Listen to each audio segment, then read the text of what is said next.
Man must consider not only that each day part of his life is spent, and that less and less remains to him, but also that, even if he live longer, it is very uncertain whether his intelligence will suffice as heretofore for the understanding of his affairs, and for grasping that knowledge which aims at comprehending things human and divine. When dotage begins, breath, nourishment, fancy, impulse, and so forth will not fail him. But self-command, accurate appreciation of duty, power to scrutinize what strikes his senses, or even to decide whether he should take his departure, all powers indeed which demand a well-trained understanding, must be extinguished in him. Let him be up and doing then, not only because death comes nearer every day, but because understanding and intelligence often leave us before we die. Observe what grace and charm appear even in the accidents that accompany nature's work. Thus, some parts of a loaf crack and burst in the baking, and this cracking, though in a manner contrary to the design of the baker, looks well and invites the appetite. Figs, too, gape when they are at their ripest, and in ripe olives the very approach to rotting adds a special beauty to the fruit. The droop of ears of corn, the bent brows of the lion, the foam at a boar's mouth, and many other things, are far from comely in themselves, yet since they accompany the works of nature, they make part of her adornment, and rejoice the beholder. Thus, if a man be sensitive to such things, and have more than common penetration into the constitution of the whole, scarcely anything connected with nature will fail to give him pleasure, as he comes to understand it. Such a man will contemplate in the real world the fierce jaws of wild beasts with no less delight than when sculptors or painters set forth for him their presentments. With like pleasure will his chaste eyes behold the maturity and grace of old age in man or woman, and the inviting charms of youth. Many such things will strike him, things not credible to the many, but which come to him alone who is truly familiar with the works of nature and near to her own heart. Hippocrates, who had healed many diseases, himself fell sick and died. The Chaldeans foretold the fatal hours of multitudes, and afterwards fate carried themselves away. Alexander, Pompey, and Gaius Caesar, who so often razed whole cities and cut off in battle so many myriads of horses and foot, at last departed from this life themselves. Heraclitus, after his many speculations on the conflagration of the world, died swollen with water and plastered with cow dung. Vermin destroyed Democritus. Socrates was killed by vermin of another sort. What of all this? You have gone aboard, made your voyage, come to harbor. Disembark. If into another life, there will God be also. If into nothingness, at least you will have done with bearing pain and pleasure, and with your slavery to this vessel so much meaner than its slave. For the soul is intelligence and deity, the body dust and corruption. Waste not what remains of life in consideration about others, when it makes not for the common good. Be sure you are neglecting other work if you busy yourself with what such a one is doing and why, with what he is saying, thinking, or scheming. All such things do but divert you from the steadfast guardianship of your own soul. It behooves you, then, in every train of thought, to shun all that is aimless or useless, and above all, everything officious or malignant. Accustom yourself so, and only so, to think that if any one were suddenly to ask you, "Of what are you thinking now?" you could answer frankly and at once, "Of so and so." Then it will plainly appear that you are all simplicity and kindliness, as befits a social being who takes little thought for enjoyment or any phantom pleasure, who spurns contentiousness, envy, or suspicion, or any passion the harboring of which one would blush to own. For such a man, who has finally determined to be henceforth among the best, is, as it were, a priest and minister of the gods, using the spirit within him, which preserves a man unspotted from pleasure, unwounded by any pain, inaccessible to all insult, innocent of all evil, a champion in the noblest of all contests, the contest for victory over every passion. He is penetrated with justice. He welcomes with all his heart whatever befalls or is appointed by Providence. He troubles not often or ever without pressing public need to consider what another may say or do or design, solely intent upon his own conduct, ever mindful of his own concurrent part in the destiny of the universe. He orders his conduct well, persuaded that his part is good. For the lot appointed to every man is part of the law of all things, as well as a law for him. He forgets not that all rational beings are akin, and that the love of all mankind is part of the nature of man. Also that we must not think as all men think, but only as those who live a life accordant with nature. As for those who live otherwise, he remembers always how they act at home and abroad, by night and by day, and how and with whom they are found in company. And so he cannot esteem the praise of such, for they enjoy not their own approbation.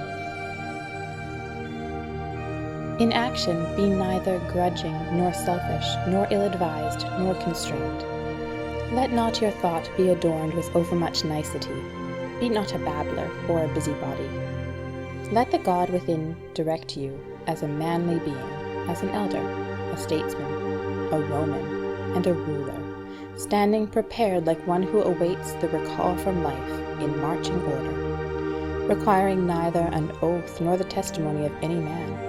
And withal be cheerful, and independent of the assistance and the peace that comes from others, for it is a man's duty to stand upright, self-supporting, not supported. If in the life of man you will find anything better than justice, truth, sobriety, manliness, and in some, anything better than the satisfaction of your soul with itself in that wherein it is given you to follow right reason, and with fate in that which is determined beyond your control, if, I say, you find aught better than this, then turn thereto with all your heart and enjoy it as the best that is to be found. But if nothing seems to you better than the divinity seated within you, which has conquered all your impulses, which sifts all your thoughts, which, as Socrates said, has detached itself from the promptings of sense and devoted itself to God and to the love of mankind, if you find every other thing small and worthless compared with this, see that you give place to no other which might turn, divert, or distract you from holding in highest esteem the good which is especially and properly your own. For it is not permitted to us to substitute for that which is good in reason, or in fact, anything not agreeable thereto, such as the praise of the many, power, riches, or the pursuit of pleasure. All these things may seem admissible for a moment, but presently they get the upper hand and lead us astray. But do you, I say, frankly and freely choose the best, and keep to it. The best is what is for your advantage. If now you choose what is for your spiritual advantage, hold it fast. If what is for your body's advantage, admit that it is so chosen, and keep your choice with all modesty. Only see that you make a sure discrimination. Never esteem aught of advantage which will oblige you to break your faith or to desert your honor, to hate, to suspect, or to execrate any man, to play a part, or to set your mind on anything that needs to be hidden by wall or curtain. He who to all things prefers the soul, the divinity within him, and the sacred cult of its virtues, makes no tragic groan or gesture. He needs neither solitude nor a crowd of spectators, and best of all, he will live neither seeking nor shunning death. Whether the soul shall use its surrounding body for a longer or shorter space is to him indifferent. Were he to depart this moment, he would go as readily as he would do any other seemly and proper action, holding one thing only in lifelong avoidance, to find his soul in any case unbefitting an intelligent social being. In the soul of the chastened and purified man you would find nothing putrid, foul, or festering. Fate does not cut off his life before its proper end, as one would say of an actor who left the stage before his part was ended, or he that reached his appointed exit. There remains nothing servile or affected, nothing too conventional or too seclusive, nothing that fears censure or courts concealment. Hold in honor the faculty which forms opinions. It depends on this faculty alone that no opinion your soul entertains be inconsistent with the nature and constitution of the rational being. It ensures that we form no rash judgments, that we are kindly to men and obedient to the gods. Cast from you then all other things, retaining these few. Remember also that every man lives only this present moment, which is a fleeting instant. The rest of time is either spent or quite unknown. Short is the time which each of us has to live, and small the corner of the earth he has to live in. Short is the longest posthumous fame, and this preserved through a succession of poor mortals, soon themselves to die. Men who knew not themselves, far less those who died long ago. To these maxims add this other. Accurately define or describe everything that strikes your imagination, so that you may see and distinguish what it is in naked essence, and what it is in its entirety, that you may tell yourself the proper name of the thing itself, and the names of the parts of which it is compounded, and into which it will be resolved. Nothing makes mind greater than the power to inquire into all things that present themselves in life, and, while you examine them, to consider at the same time of what fashion is the universe, and what is the function in it of these things, of what importance they are to the whole, of what to man who is a citizen of that highest city, of which all other cities are but households. Consider what is this thing that now makes an impression on you, of what it is composed, and how long it is destined to endure. Consider also for what virtue it calls, whether it be gentleness, courage, truthfulness, fidelity, simplicity, independence, or any other. Say therefore of each event, this comes from God, or this comes from the conjunction and intertexture of the strands of fate, or from some chance or hazard of that kind, or this comes from one of my own tribe, from my kinsman, from my friend. He is, indeed, ignorant of what accords with nature, but I am not, and will therefore use him kindly and justly, according to the natural and social law. As to things indifferent, I strive to appraise them at their proper value. If you discharge your present duty with firm and zealous, yet kindly observance of the laws of reason, if you regard no by-gains, but keep pure within you your immortal part, as if obliged to restore it at once to him who gave it, if you hold to this with no further desires or aversions, and be content with the natural discharge of your present task, and with the heroic sincerity of all you say or utter, you will live well, and herein no man can hinder you. As surgeons have ever their knives and instruments at hand for the sudden emergencies of their art, so do you keep ready the principles requisite for understanding things divine and human, and for doing all things, even the least important, in the remembrance of the bond between the two. For in neglecting this you will scant your duty both to gods and men.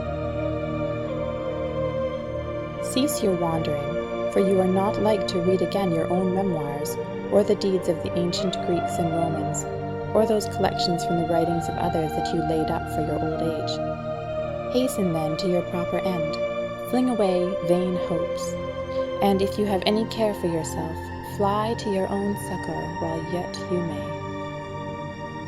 Men understand not all that is signified by the words, to steal, to sow, to buy, to rest, to see what is to be done. For it is not the bodily eye, but another sort of sight that must discern these things. We have body, soul, and intelligence. To the body belong the senses, to the soul the passions, to the intelligence principles. To be affected by the imagery of sense belongs to the beasts of the field no less than to us. To be swayed by gusts of passion is common to us with the wild beasts, with the most effeminate wretches, with Nero and with Phalaris. Moreover, the possession of a mind to guide us to what seems fitting is shared by us with the atheists, with traitors to their country, and with such as shut their doors and sin.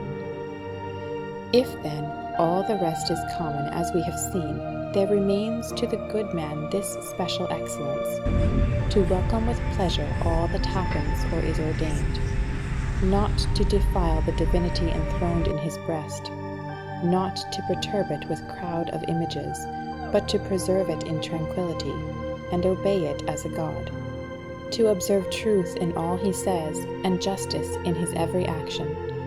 And though others may not believe that he lives thus in simplicity, modesty, and contentment, he neither takes this unbelief amiss from anyone, nor quits the road which leads to the true end of life, at which he ought to arrive pure, calm, ready to take his departure, and accommodated without compulsion to his fate.